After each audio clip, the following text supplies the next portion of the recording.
वलसाड के एमपीएमसी मैदान में 79वें स्वतंत्रता दिवस के अवसर पर एक भव्य कार्यक्रम आयोजित किया गया। कैबिनेट मंत्री बलवंत सिंह राजपूत ने तिरंगा फहराया और परेड का निरीक्षण किया। मंत्री महोदय ने अपने संबोधन में देश की आज़ादी के लिए शहीद हुए वीरों को श्रद्धांजलि दी और देशवासियों को स्वतंत्रता दिवस की शुभकामनाएं दी। उन्होंने कहा कि भारत आज दुनिया की चौथी सबसे बड़ी अर्थव्यवस्था बन गया है और देश का विकास तेजी से हो रहा है। मंत्री महोदय ने कहा कि राज्य सरकार सभी क्षेत्रों में स्वर्णांगीन विकास के लिए प्रतिबद्ध है और गरीबों, किसानों, युवाओं और महिलाओं के लिए विभिन्न कल्याणकारी योजनाएं चला रही है।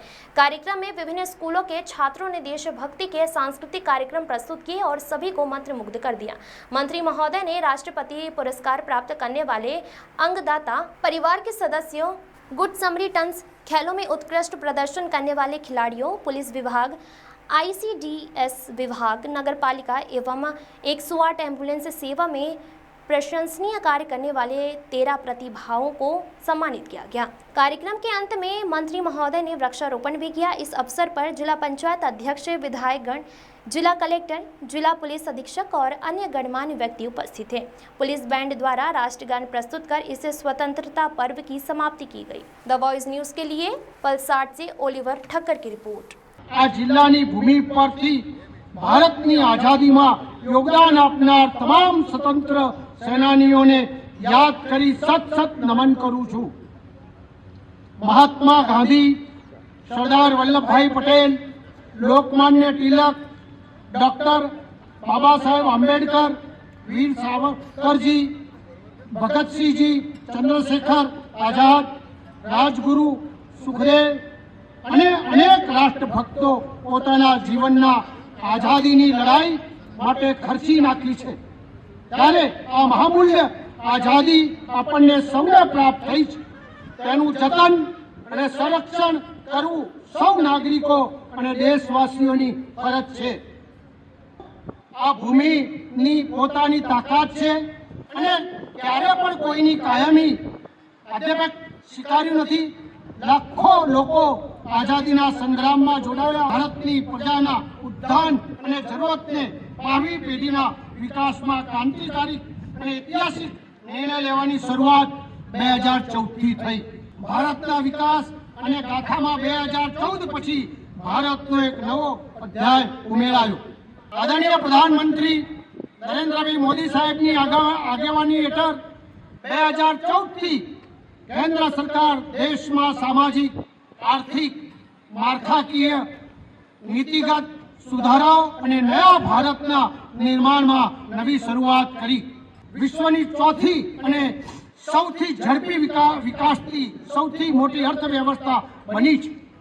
ખેતીની આવક વધી, ઉપજ સારી કિંમત મળી, વેલ્યુ એડિશન, માળખાકીય સુવિધાઓ દ્વારા એક સમયે ખાદ્ય ચીજોની આયાત કરતો ભારત फूड माटे सर्वश्रेष्ठ देश बन्यो અને प्राकृतिक खेती અને ગાય आधारित कृषि द्वारा पोषित धरती मातानी संभाळ शक्य छे। वोकल फॉर लोकल भारतना उत्पादનમાં मजबूत पगला भर्या छे અને बिन असरकारक कायदाओनी नाबूदी जेवा ऐतिहासिक पगला देशनी नवी ऊर्जा मળી छे।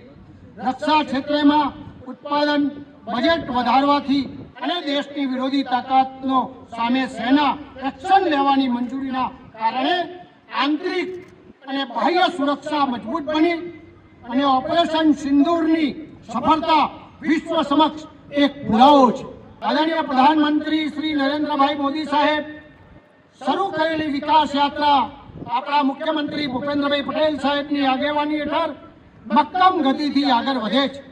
राज्य सरकारना तमाम क्षेत्रे અને તમામ જિલ્લાઓમાં સંઘાગી વિકાસ, છેવાડાના માનવીની સુવિધા અને યોજનાઓનો લાભ મળે તે માટે કટિબદ્ધ છે। ગુજરાતના નાગરિકની માથાદીઠ આવક 18,392 થી વધીને 2,73,557 થઈ છે। ગુજરાત ઇકોનોમી ડેવલપમેન્ટનો પ્લાન દ્વારા દક્ષિણ ગુજરાતના તમામ જિલ્લાઓને ખૂબ લાભ થવાનો છે। 2010 થી ખેલ મહાકુંભનું આયોજન અને 2036 ઓલિમ્પિક યોજવાની તૈયારીઓ યુવા ખેલાડીઓને પ્રોત્સાહન મળશે। વલસાડ જિલ્લાની કામગીરીની વાત કરું તો PM આવાસ યોજના, સ્વસ્થ ભારત મિશન, वन અધિકારી ધારા હેઠળ જમીન ફાળવણીની કામગીરી, ચેક ડેમ દ્વારા સિંચાઈની કામગીરીમાં વલસાડ જિલ્લાએ ઉત્તમ પ્રકારની કામગીરી કરેલી છે. કન્યાઓનું નામાંકન, પ્રવેશ રેશિયો અને શાળાના નવા ઓરડા બાબતમાં પણ સારી કામગીરી થયેલી છે. વિકાસના કામોમાં વલસાડ દેશમાં 5મા સ્થાને છે. તે બાબતે तमाम अधिकारीश्रियों पदाधिकारीश्रियों ने खूब खूब अभिनंदन आपू. खबरों में बने रहने के लिए तो वॉइस न्यूज को सब्सक्राइब करें और बेल आइकन दबाएं.